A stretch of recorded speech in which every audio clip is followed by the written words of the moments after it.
નમસ્કાર દર્શક મિત્રો, દૂરદર્શન કેન્દ્ર ખાતેના આજના આપણા પ્રોગ્રામ આપણા મહેમાનમાં હું પૂજા જોશી આપ સૌનું હાર્દિક સ્વાગત કરું છું.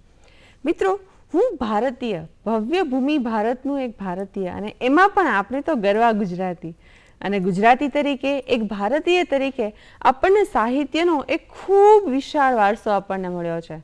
એ વારસામાં કલા, સંસ્કૃતિ એ તમામ વસ્તુઓ એક સમાન ભાગ ભજવે છે.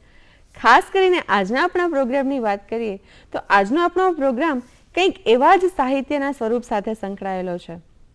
કવિ શબ્દ સાંભળતાની સાથે આપણા મનમાં ઘણા બધા વિચારો એક સાથે સ્ફૂરતા હોય છે. આપણા સાહિત્યની અંદર, આપણા ઇતિહાસની અંદર ઘણા બધા કવિઓ અને લેખકો થઈ ગયા કે જેમણે આપણા વારસાને ઉજાગર કર્યો, આપણી સામે પ્રસ્તુત કર્યો.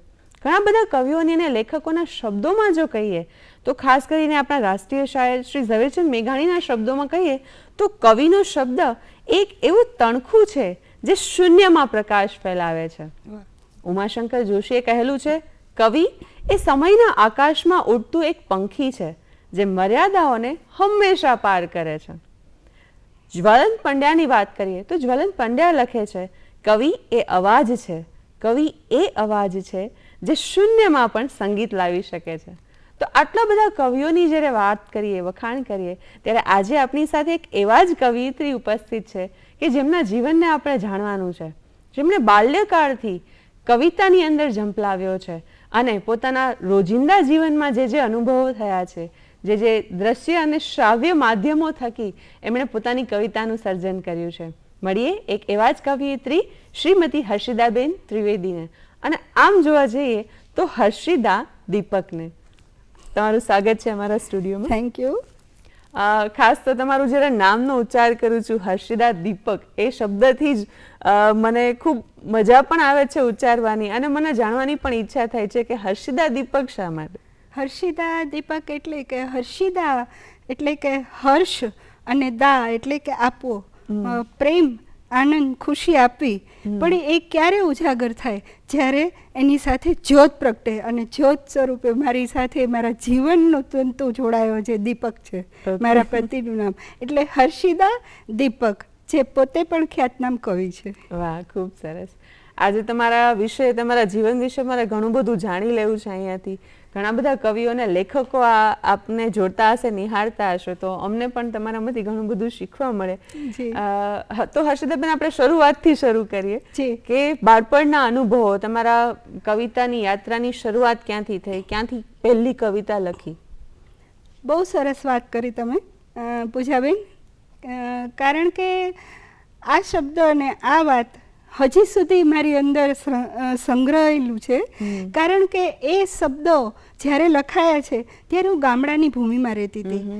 મોરબીથી બાજુમાં સાદુડકા ગામ, ત્યાં આગળ મારો જન્મ થયો ને 7-8 વર્ષ સુધી ત્યાં જ રહેવાનું થયું. દાદા, બા, મમ્મી, પપ્પા, કાકા, ફૈબા, અને બધાના એક એક વસ્તુઓ મને મળતી ગઈ. માએ ધારો કે રાંધણિયામાં બેસીને ટપ ટપ અવાજથી રોટલો ટીપ્યો અને સાથે ભજન ગાતી હોય, એ સૂર, એ લઈ મારી અંદર ભળ્યો. દાદીમાએ સાવરણો લઈ અને ફળિયું વાળ્યું અને જે પ્રભાતીઓ ઉચ્ચાર્યું છે, એ સૂર, એ લઈ મારી અંદર ઉતર્યો. રામના ચોરે જ્યારે પ્રભાતિયા ગવાતા હોય, અથવા તો જે ગાડું ખણખણ કરતું, ઘૂઘરા વાગતું, જ્યારે સીમ ઠેકી અને પાદરે જતું હોય, એ જે લય અને સૂર, એની સાથે શબ્દો મારી અંદર વણાયેલા છે.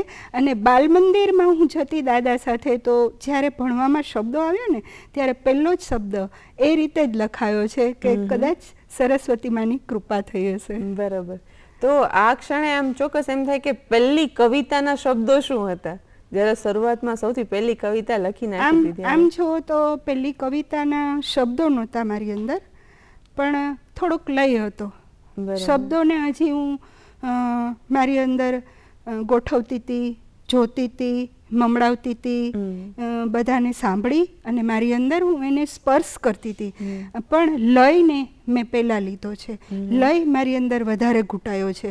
પણ જ્યારે લય વધારે ને વધારે ઘૂંટાતો ગયો, એમ ધીરે ધીરે શબ્દો એની સાથે ગોઠવાતા ગયા. બરાબર. તો હર્ષિદાબેન, આમ જોવા જઈએ તો મેં એ જ પૂછ્યું આમ કે ભાઈ તમે કવિતા લખી, સૌથી પહેલી કવિતા લખી, અંદાજિત કેવડા હશો તમે જ્યારે તમારી પહેલી આમ વ્યવસ્થિત તમે કહી શકો કે મારું આ પહેલું કાવ્ય સર્જન છે? આમ છો તો પહેલું કાવ્ય લગભગ 10 વર્ષની ઉંમર હતી. હું પપ્પાની ત્યારે પછી ટ્રાન્સફર થઈ ગઈ હતી વણાકબોરી ખાતે, પણ અમારે ગામડામાં લગ્ન ખાતે જવાનું થયું હતું. અને ત્યારે જે લગ્નમાં ત્યાં ઢોલને જ વાગતું હોય, બહુ બેન્ડવાજાની ન હોય, અને ગીતો ગવાતા હોય, પણ તાલી પાડીને રાસડા રમાતા હોય, એ જે રણકાર હતો ત્યારે બહેનો બધા ગાતા હતા. તો એક લય મારી અંદર હતો અને પહેલું ગીત મારી અંદર જે સ્ફૂર્ણ થઈ હતી, હાય રે ઓલા લીલુડા માંડવેથી લાલ ચટક ફૂલડું, કાંઈ હળવેથી ડોલ્યું ને બોલ્યું, મારું મન મીઠું મીઠું મીઠું મીઠું બોલ્યું, સુંડલીમાં રોટલા ને તાંબડીમાં ભાત ભર્યા, ધૂસરીનો છેડો ઝાલી ઘૂઘરા કમકાવી ફર્યા, હાય રે વા મૈયરના દાણા, કાંઈ લાગે છે તોરા મીઠા દાણા, ખાવાને મનને ડોલ્યું, મારું મન મીઠું મીઠું મીઠું મીઠું બોલ્યું. આ લગ્નના અનુરૂપ શબ્દો લખાયા અને એ લયની સાથે કઈ રીતે ગોઠવાયા મને ખ્યાલ નથી. વાહ, આ એક કવિની ને ખાસિયત જ હોય છે, કલાકારની એ જ ખાસિયત છે કે ક્યારે સ્ફુરી જાય એને પોતાને ખબર નથી રહેતી. અને આમ જોવા જાઉં ને હર્ષિદાબેન, તો અમે તમારો પરિચય ખાલી કવિત્રી તરીકે આપ્યો, ખરેખર તો મારે ગાયિકા શબ્દ પણ સાથે જોડવાનો હતો. આ સાંભળ્યા પછી મને એવું લાગે છે કે અમે ખાલી કવિત્રીને નથી મળતા, અમે કવિત્રીની સાથે સાથે ગાયિકાને પણ મળીએ છીએ. સાચી વાત છે પૂછાબેન, કેમ કે નાનપણથી ખાલી શબ્દોની સાથે તો પછી હું જોડાઈ, કદાચ કૃપામાની થઈ, અને પણ નાનપણથી મને લય અને તાલ સૂર એ વધારે આવ્યું છે, એટલે કદાચ ક્યારેક કંઠને પણ માં સરસ્વતીની કૃપા મળી છે અને ગવાઈ જાય છે. ખૂબ સરસ. હર્ષિદાબેન, જ્યારે કવિતા લખવાની શરૂઆત કરી, એ શરૂઆતનો જે ગાળો હતો ત્યારે નાના જ હતા, સ્વાભાવિક છે, તો પરિવારના લોકો, ત્યારે મમ્મી છે, પપ્પા છે, બા છે, એમનો સહયોગ કેવો રહ્યો છે? આમ જોઈએ તો ખરેખર સાચું કહું પૂજાબેન, એ સમયગાળામાં જ્યારે હું લખતી ને તો ડરી ડરીને બુક સંતાડીને લખતી. એટલા માટે કે એ માહોલ એવો હતો, ભલે અમારું કુટુંબ આમ સ્વતંત્ર હતું, દીકરીઓને પણ ક્યારેય કોઈ પણ આગળ કાર્ય કરવું હોય તો ના નથી પાડી, પણ હું ડરતી. અને એટલા માટે કે એ માહોલ એવો હતો કે દીકરીઓને આ રીતે જ આ માળખામાં રહેવાનું, આ રીતે જ જીવવાનું, આ રીતે જ કરવાનું, તો મને ડર હતો. પણ છતાં હું નોટની અંદર મારા શબ્દો ઉતારી લેતી હતી. અને મને જ્યારે આ લખતા જ હોય ત્યારે મારી માએ સૌ પ્રથમ કીધું કે તું શું કરસ? ત્યારે મારી માને મેં કીધું તું પહેલું કે મમ્મી હું કંઈક આવું લખું છું, તમે ગાઓ છો, તમારા શબ્દો સાંભળું છું ને લખું છું. મારી માનો સૌથી વધારે સપોર્ટ મને મળ્યો છે. તું બેટા તને ઈચ્છા થાય તું તારી રીતે લખ. પપ્પાએ આપ્યો, દાદીમાએ આપ્યો, અને આમ જોઈએ તો કુટુંબના બધા લોકો બાળકોની પ્રત્યે સતત સહાનુભૂતિ રાખીને આગળ જે રીતે તમારી પ્રગતિ થતી હોય એમાં સપોર્ટ કર્યો છે. વાહ, ખૂબ સરસ. ખરેખર પરિવારનો સહયોગ ખૂબ અગત્યનો હોય છે એક વ્યક્તિના સમગ્ર વિકાસ માટે. તો સાથે સાથે અમે એ પણ પૂછી લઈએ કે લગ્ન બાદનું જીવન કેવું રહ્યું? કેમ કે ઘણી બધી વખત એવું બનતું હોય કે લગ્ન પહેલાંનું જીવન થોડું અલગ હોય, લગ્ન પછી તમારી જવાબદારીઓ વધતી હોય છે, તમે એક નવા સમાજની અંદર, નવા કુટુંબની અંદર જોડાઓ છો, તો એ અનુભવો કેવા રહ્યા? લગ્ન પછી તમારા પરિવારનો સહયોગ, તમારા પતિનો સહયોગ કેવો રહ્યો?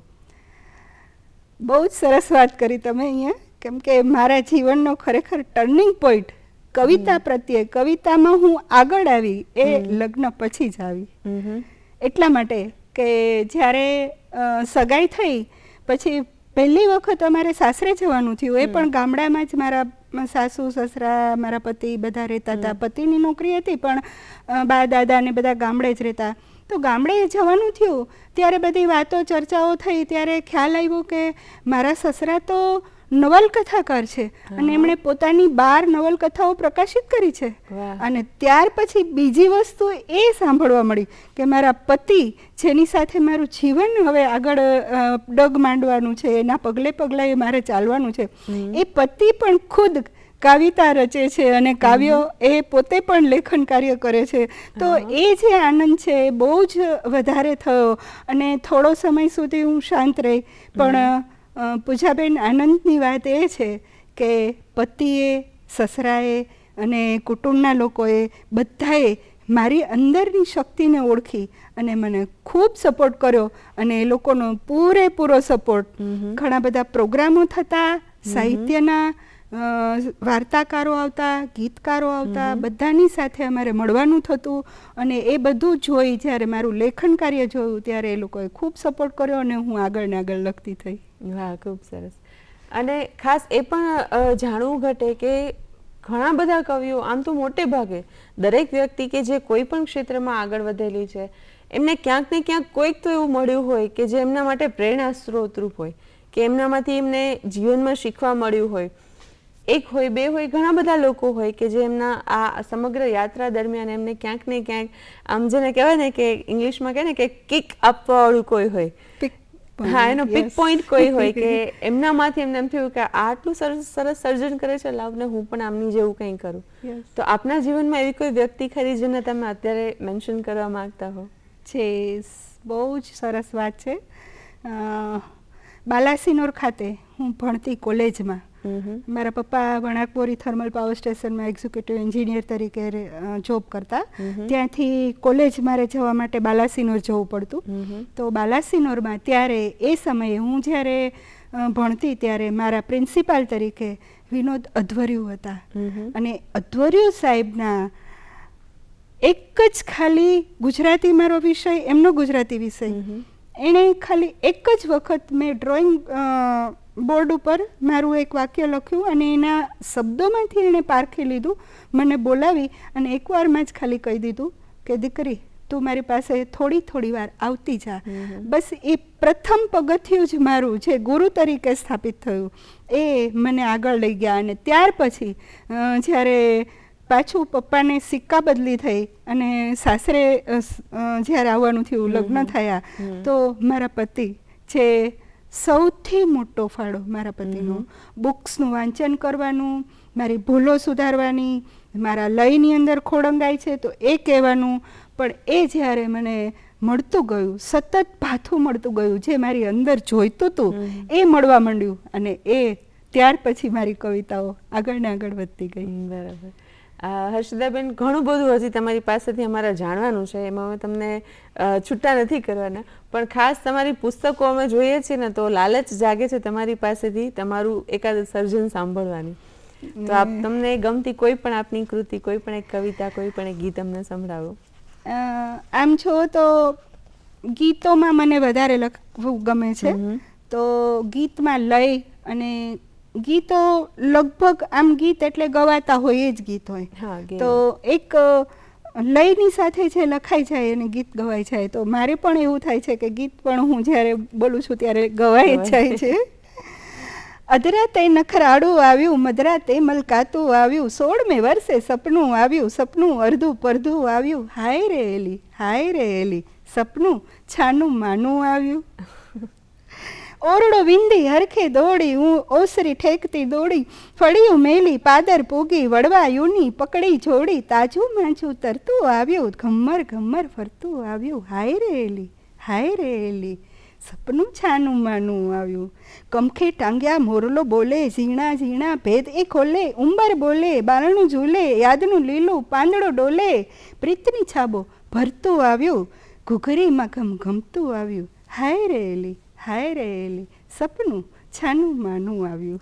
વાહ, ખૂબ સરસ. તમે જે હમણાં વાત કરી કે મને ગીતો લખવા વધારે ગમે છે, તો આ તમારી જે સમગ્ર સાહિત્યની યાત્રા છે એમાં તમે ગીતો સિવાય બીજા કોઈ પણ સાહિત્ય પ્રકારને, સાહિત્ય સ્વરૂપને, પદ્યના સ્વરૂપને ખાસ કરીને તમને વધારે લખવું ગમતું હોય એવું ખરી, અથવા તો ગીતોમાં જ ગમે છે તો ગીતો જ શા માટે? પૂજાબેન, એક બહુ સરસ વાત છે. એક હમણાંનો જ વિચાર થોડો સમયથી મનમાં જાગૃત થયો છે. ગીતો લખાય છે, ગઝલ પણ ક્યારેક લખાય છે, પણ વાર્તા ન કહી શકું, પણ અમુક અમુક ટુકડાઓ લખાય છે જે સ્ત્રી સંવેદનાના, જે હમણાં આપણા સમાજમાં જે થોડા સમયથી સ્ત્રી પરની જે વાતો, અત્યાચારો, જે વાતો બહાર આવે છે, એના લીધે અંદરથી દિલ હલી જાય છે અને કંઈક એવું થાય છે કે કંઈક એવું લખવું છે, કંઈક એવું જાગૃત કરવું છે. એક વખત એક લેક્ચરમાં બેઠા હતા અને જ્યારે લેક્ચર ચાલુ હતું ત્યારે એ વાત એવી સ્પર્શી ગઈ કે એ લેક્ચરની અંદર જે વક્તા હતા એણે એમ જ કીધું કે મોટાભાગની નહીં પણ ઘણી બધી સ્ત્રીઓ એવી છે કે જો ભગવાન મૃત્યુ પહેલાં એને થોડો સમય આપે ને અને એનું દિલ ખોલે ને તો એની અંદર કેટલા બધા અભરખાઓ ખુલે. મને આ કરવું છે, મને આ કરવું છે, મને આ કરવું છે. એ વાત જ્યારે આવી ને ત્યારે મારા મનની અંદર સીધો ચમકારો થયો અને એ જે વાત મારે લખવી છે કે ખરેખર શું કામ સ્ત્રી અંદરથી ખુલીને બહાર નથી આવતી. તમે અંદરથી બહાર આવો, તમારી અંદરની શક્તિને તમે બહાર લઈ આવો. આ કાંઈ પણ જે પણ વસ્તુ તમારે જોઈએ છે સમાજમાં તમે આપો. જ્યારે તમે બહાર આવશો ત્યારે જ તમે અંદરથી જીવી શકશો. ચોક્કસ, બરાબર છે. તમારી જ્યારે કવિતાઓની વાતો કરીએ તો તમારા સર્જનની અંદર ઘણા બધા પુસ્તકો અમે જોયા છે, એમાં ક્યાંક ને ક્યાંક આધ્યાત્મનો ટચ અમને જોવા મળ્યો છે, આધ્યાત્મનો સ્પર્શ જોવા મળ્યો છે. તો પહેલાં તો હું જો ખોટી નથી તો સાચી વાત છે કે એની અંદર આધ્યાત્મની ઘણી બધી વાતો અમને દેખાય છે. જરૂર. તો એનું મુખ્ય કારણ શું છે? એ ટચ ક્યાંથી આવ્યો? બહુ સરસ વાત પૂજાબેન. શબ્દો ખાલી લખવા એ એક વાત છે અને એની અંદર કંઈક તમારી અંદરની શક્તિને ઉમેરવી, જે પ્રેરણા છે, જે અંદરથી જ પ્રેરણા આપે છે, એ શક્તિને ઉમેરવી એ આધ્યાત્મ સિવાય સફળ નથી થતું. અને મારા આ જે પણ શબ્દો છે, હવે જે પણ લખાય છે, એમાં આધ્યાત્મનો ટચ તમે કહો છો એ ખરેખર છે જ. એટલા માટે કે લગભગ 1990થી અમે SSY એટલે કે સિદ્ધ સમાધિ યોગ સાથે જોડાયેલા છીએ, જે ઋષિ પ્રભાકરજી બેંગ્લોરના ગુરુજી, એમના સાથે આગળ ને આગળ અમે કોર્સ કરતા રહ્યા. સતત બધું એનું જે પણ લેખન કાર્ય છે એની સાથે જોડાતા રહ્યા, પ્રેક્ટિકલી અને ઓરલી બધી રીતે અમે જોડાયા. પણ એની અંદરથી એક વસ્તુ મને બહુ જ સ્પર્શી, ધ્યાન, પ્રાણાયામ અને ખોરાક ઉપર વધારે એમનું પ્રભાવ. પણ ધ્યાન, મેડિટેશન, જ્યારે મન શાંત નથી હોતું ત્યારે ખાલી શબ્દો લખાય છે, પણ જ્યારે મન શાંત હોય છે અને ખરેખર તમે પૂર્ણ સ્થિતિમાં જ્યારે સ્થાપિત થાવ છો ત્યારે જે આધ્યાત્મિકતાના શબ્દો તમારી અંદરથી ઉપરની જે તત્વ છે એ જ તમારી અંદર સમાયેલું છે, ત્યાં સુધીનું જોડાણ એ કંઈક આવું આધ્યાત્મિક ટચ મળે ત્યારે જ લખાય છે. અને એ આ ગુરુની પ્રેરણા જ મળી છે. બરાબર. તો હર્ષદાબેન, ચોક્કસ આ ક્ષણે અમને એવી કોઈ કવિતા, તમારું એવું કોઈ સર્જન અમને સંભળાવો કે જેમાં આપે જે મને વાતો કરી છે એમ એ વણી લીધી હોય તમે. એક રચના છે પૂજાબેન, જેની અંદર મેં હરીને મીઠો ઠપકો આપી દીધો છે. એને પણ મેં કહી દીધું, કંઈક અમારા અંદરથી શબ્દો આવ્યા અને મેં કહી દીધું, અંતરના ઓરડે હું આવીને ઊભી, ત્યાં દ્વાર હરી અમથા કા વાખો. અંતરના ઓરડે હું આવીને ઊભી, ત્યાં દ્વાર હરી અમથા કા વાખો. હવે થોડી તો લાજ તમે રાખો, આમ અમથા ન દ્વાર તમે વાખો. બસ મીઠો ઠપકો. દૂર દૂર દેશથી આવી હું એકલી, ને પગપાળા કીધો પ્રવાસ. દૂર દૂર દેશથી હું આવી છું એકલી, ને પગપાળા કીધો પ્રવાસ.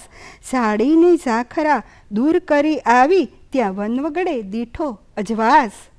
કાંટાળી ઝાડીમાં વિંધાતા નેણ મારા, કાંટાળી ઝાડીમાં વિંધાતા નેણ મારા. નજરો શું સેજ નહીં નાખો, હવે થોડી તો લાજ તમે રાખો, આમ અમથા ને દ્વાર તમે વાખો. આવી રીતના શબ્દો તો આવે પણ મીઠો ઠપકો પણ લયમાં હરીની સાથે બસ અંદરથી ઉર્મી ઉપજે અને લખાય છે.